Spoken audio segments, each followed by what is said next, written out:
ওখানে মুসলমান আদর্শ হওয়ার কথা ছিল নবীজির, আর আমরা আদর্শ মানি কারে? চিন্তা করে। লাকাদ কানা লাকুম ফি রাসূলিল্লাহি উসওয়াতুন হাসানাহ। ও দুনিয়ার মানুষ, তোমার ব্যক্তিগত, তোমার হেয়ার স্টাইল, তোমার পোশাকের স্টাইল, তোমার চলার স্টাইল, তোমার পারিবারিক জীবন, তোমার ব্যবসা ক্ষেত্রে, তোমার আন্তর্জাতিক, তোমার রাজনীতি, সব ক্ষেত্রে একমাত্র আমার রাসূলের নমুনায় হওয়ার কথা ছিল।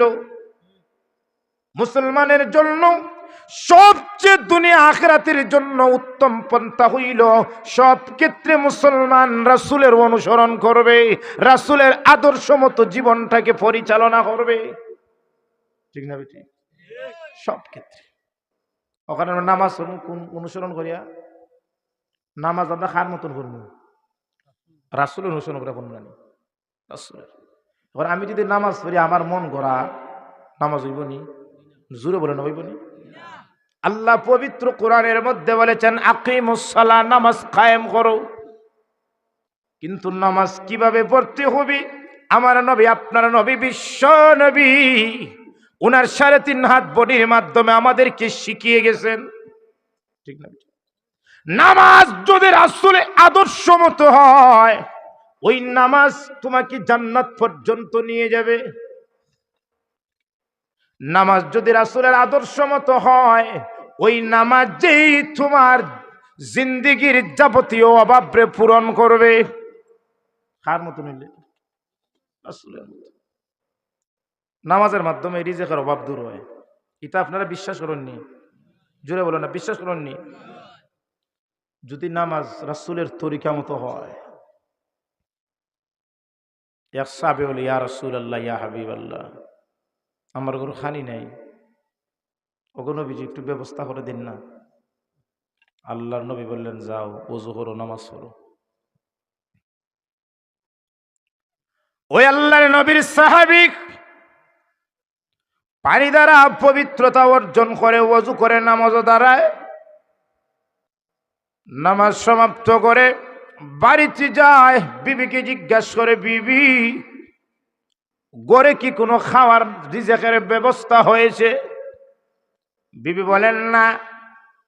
ওই সাহাবী পুনরায় আল্লাহর নবীর কাছে আসলেন, ইয়া রাসূলুল্লাহ, ইয়া হাবিবাল্লাহ, ও আল্লাহর নবী, ওযু করলাম, নামাজ পড়লাম, কিন্তু রিজিকের তো কোনো ব্যবস্থা হয় নাই। আল্লাহর নবী, বিশ্ব নবী বললেন, যাও, ওযু করো, নামাজ পড়ো, আল্লাহর কাছে চাও, আল্লাহ তোমার। কিন্তু ওয়াজ মাহফিলটা এবার একটা ক্লাস। বাবা, দাদা, ছেলে, নাতি, 4 শ্রেণীর মানুষ একসাথে বসে এই ক্লাসে অংশীদার হওয়া যায়। বলছিলাম আমাদের সব ক্ষেত্রে আদর্শকে আমাদের নবী। বলেন না, আমার কথা না, কোরআনের কথা। 18টা 20টা ছবি দেওয়া চুলের স্টাইল, 20টা স্টাইলের মধ্যে একটা স্টাইল ইসলামিক মাইন্ডের স্টাইল নাই। ছোট বাচ্চা বাবা নিয়ে যায় সেলুন, এই ছোট ছেলে বাবাকে বলে, বাবা ওইটার মতন আমার চুল হতে হবে। বলে না, বলে না? একটা মুসলমানের জন্য দুঃখের কথা আর কোনো কিছু হতে পারে না।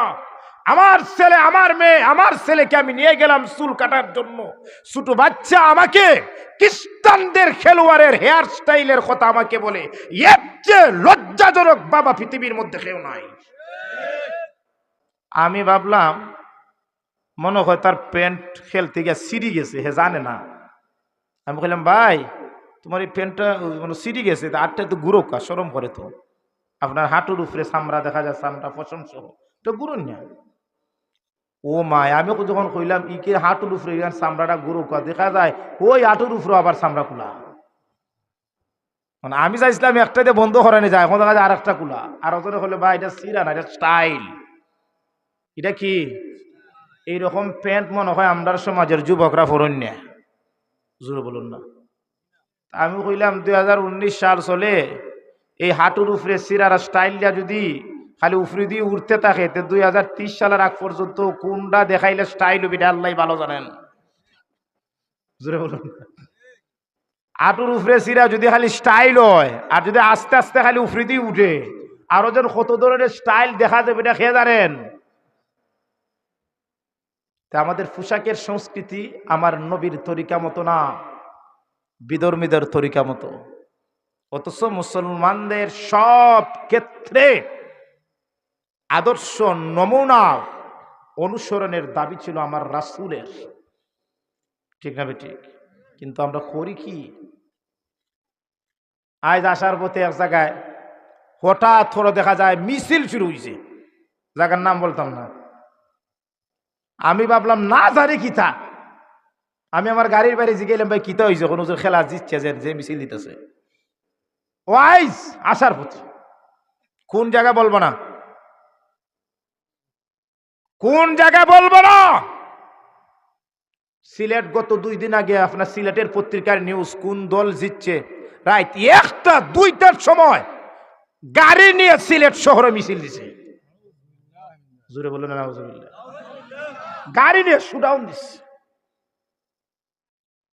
এর চেয়ে দুঃখজনক পৃথিবী তার কিচ্ছু আছে? অথচ মুসলমান, তুমি যুবক, কই দিন মাদ্রাসার ওয়াজ প্রচারণার জন্য, কই দিন একজন আলিমকে ইস্তেকবাল করার জন্য, কই দিন লক্ষ্মীপুরে হুজুররে ইস্তেকবাল করার জন্য তুমি 10-20টা গাড়ি নিয়ে লক্ষ্মীপুরে হুজুররে ইস্তেকবাল করে আনছো, কেউ বলতে পারবে? কিন্তু কোন জায়গা থেকে কোন জায়গায় কোন খ্রিস্টানে খেলে, ইহুদিরা খেলে, আর বিজয় উৎসবে তুমি টাকা খরচ করে তুমি শুডাউন দেও গাড়ি দিয়ে। রাস্তায় রাস্তায় দেখবেন উপরে হৃদয়ে বাংলাদেশ সমর্থনে অমুক, হৃদয়ে বাংলাদেশ সমর্থনে ব্রাজিল, আছে না নাই? গড়ে গড়ের প্রত্যেক গড়ের উপরে ব্রাজিল আর্জেন্টিনার পতাকা আছে না নাই? হৃদয়ে বাংলাদেশ সমর্থনে আমাদের এই মাদ্রাসা, এইরকম কথা হওয়ার ছিল। কিন্তু হয় কি, যেই বাংলাদেশ এর লাল সবুজের মানচিত্র 9 মাস যুদ্ধ করার পর বাংলাদেশের এই মানচিত্রটা উপরে উঠেছে, সেই বাংলাদেশের পতাকার উপরে বিদেশিদের পতাকা থাকবে, এটা বাংলার 18 কোটি দেশের জনগণ মেনে নিতে পারে না।